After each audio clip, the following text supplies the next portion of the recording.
अवधूत चिंतन श्री गुरुदेव दत्त श्री स्वामी समर्थ तुमचं सगळ्यांचं आपल्या चॅनलमध्ये मनापासून स्वागत आहे। 2 मार्च सोमवारी आपल्याला होळी साजरी करायची आहे।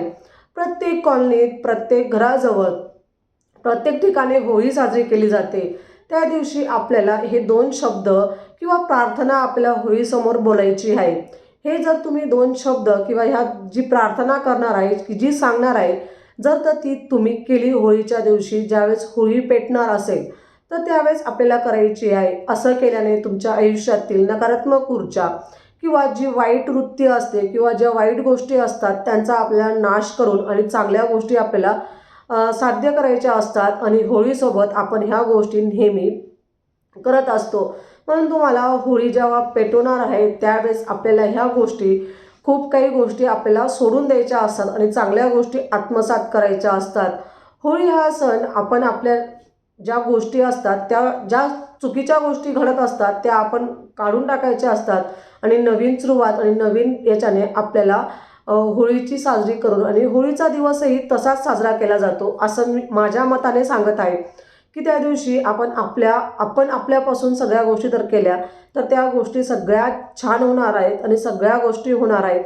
म्हणून आपण आपल्यापासून सुरुवात करूया आणि चांगल्या गोष्टी चांगले आपले जेव्हा कर्म चांगले असतात ना त्यावेळी सगळ्या गोष्टी चांगल्या होत असतात। म्हणून तुम्ही कर्म चांगलं करा। तुमच्या गोष्टींमध्ये तुमची इच्छा असेल तर तुम्ही त्या दिवशी पौर्णिमापणे तुम्ही भरपूर सेवा करू शकतात। माता लक्ष्मीची सेवा करायची असते। त्या दिवशी ह्या गोष्टी केल्यानंतर तुम्ही तुमच्या आयुष्यातील नकारात्मक ऊर्जा घरातून बाहेर म्हणजे टाकून द्यायची आणि ज्या गोष्टी तुम्ही होळीसमोर तर करणार तर तुमचं आयुष्य बदलेल आणि आपली नकारात्मक ऊर्जा निघून जाईल। कृपा करून तुम्ही नक्कीच हे करून बघा। तर तुम्हाला काय बोलायचं आहे की ओम होली नमः किंवा होलिका देवाय नमः हे 2 शब्द तुम्हाला बोलायचे आहेत। ही प्रार्थना म्हणा किंवा 2 शब्द म्हणा हे तुम्हाला म्हणायचे आहेत। परत सांगते काय म्हणायचं आहे, होलिका देवाय नमः किंवा ओम होलिका नमः हे 2 शब्द तुम्ही पूर्वेला तोंड करून किंवा उत्तरेला तोंड करून हे 2 शब्द म्हणा किंवा प्रार्थना म्हणा। हे केल्याने आपण आपल्या शरीरातली जी नकारात्मक ऊर्जा असते, वाईट वृत्ती असते, कोणाबद्दल वाईट विचार करतो, कोणाबद्दल आपण खूप काही गोष्टी विचार करत असतो आणि त्या सगळ्या नकारात्मक त्या दिवशी होळीच्या ह्याच्यात टाकून आणि हा मंत्र तुम्ही आवर्जून म्हणा। असं केल्याने तुम्ही तुमच्या शरीरातली नकारात्मक ऊर्जा तुम्ही दूर करणार आहेत। वाईट विचार सोडून द्यायचे, आपण आपले कर्म चांगले ठेवायचे, आपण आपल्या कर्मांवरती विश्वास ठेवायचा।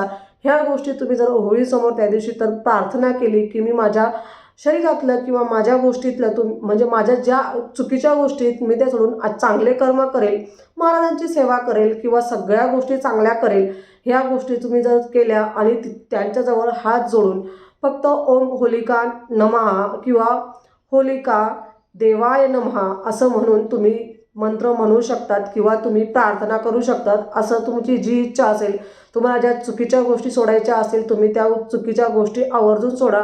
आपल्यासोबत आपले कर्म हे खूप चांगले असायला पाहिजेत। आपण जेव्हा कर्म चांगले असतील तर आपल्या सगळ्या गोष्टी चांगल्या घडत असतात। मग तुम्ही सेवा कितीही करा, तुम्ही देवासमोर 5-5, 6-6 तास बसा, पण तुमचे कर्म चांगले नसतील किंवा तुमच्या कोणत्याही गोष्टी चांगल्या नसतील तर महाराज बी आणि कोणतेही देव तुमच्यासाठी चांगलं करू शकत नाही। तुम्ही तर बाहेर वाईट वृत्तीने वाईट याच्याने वाईट सगळ्या गोष्टीने जर करत असणार तर ते सगळं चुकीचं आहे। आणि ह्या गोष्टी तुम्ही सोडून आणि चांगल्या रीतीने तर वागलं तर होळीच्या दिवशी तुम्ही होळी जिथं पेटवणार तर नक्कीच हे बोला, प्रार्थना करा होळीला की माझ्या याच्यातली जी नकारात्मक ऊर्जा असेल ती मी काढेल, सकारात्मक ऊर्जा प्राप्त करायची असते आणि आपण आपलं कर्म आणि आपलं भाग्य घेऊन आपण चालायचं असतं। म्हणून तुम्ही 2-2, 3-3 तास देवापुढे सेवा करणार आणि म्हणणार की मला इतकं फळ भेटायला पाहिजे, तितकं फळ भेटायला पाहिजे, पण तुमची वाईट वृत्तीच जर बाहेर असेल तर तुम्हाला चांगलं फळ कसं भेटणार आहे? हे चांगलं फळही भेटणार नाही आणि चांगल्या गोष्टी तुमच्या आयुष्यात कधीही होणार नाही। म्हणून जेव्हा माणूस चांगला राहतो ना सगळ्या गोष्टी चांगल्या राहत असतात आणि चांगल्या होत असतात। म्हणून मी तुम्हाला हेच सांगायचं आहे की होळीच्या दिवशी तुम्ही ह्या गोष्टी करून बघा। तुमच्या ज्या चुकीच्या गोष्टी त्या काढून टाका, चांगल्या गोष्टी आत्मसात करा। कोणाबद्दल कधीही वाईट विचार करू नका, कधी कोणाचं वाईट होईल असंही आपण आपल्या डोक्यात आणलं तर सगळ्यात पहिले आपलं वाईट होत असतं, मग समोरच्याचं वाईट होत असतं। म्हणून तुम्ही आवर्जून अशी त्या दिवसापासून हे करा की माझं चांगलं माझं चांगलं होईल तर समोरच्याचंही चांगलं होऊ दे, असं होळीच्या दिवशी प्रार्थना करून आणि लास्टला ते मंत्र बोलले ते मंत्र बोलायचं आहे आणि दर्शन घेऊन तुम्हाला घरी यायचं आहे. त्या दिवसापासून तुम्ही तुमचे कर्म चांगले ठेवा आणि महाराजांची फक्त नामस्मरण करा, तरीही तुम्हाला महाराज सगळ्या गोष्टी भरभरून देतील.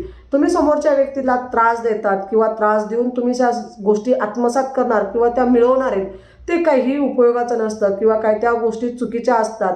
म्हणून मी तुम्हाला अजिबात तसं काही सांगणार नाही की तुम्ही अशा करा. ही सेवा केल्यावरती काही राहत नाही. आपण आपले जेव्हा कर्म चांगले ठेवत असतो त्यावेळेस सगळ्या गोष्टी चांगल्या होत असतात. म्हणून तुम्ही तुमचे कर्म चांगले ठेवा आणि होळीच्या दिवशी मी कोणाचं वाईट करणार नाही, कोणाचं वाईट बोलणार नाही, काही वाईट चितणार नाही किंवा कोणाचं वाईट होऊ दे असंही म्हणणार नाही. असं ते होळीसमोर बोलून प्रार्थना करून जे मंत्र सांगितले ती प्रार्थना करून फक्त होळीला दर्शन घेऊन आणि घरी यायचं आहे.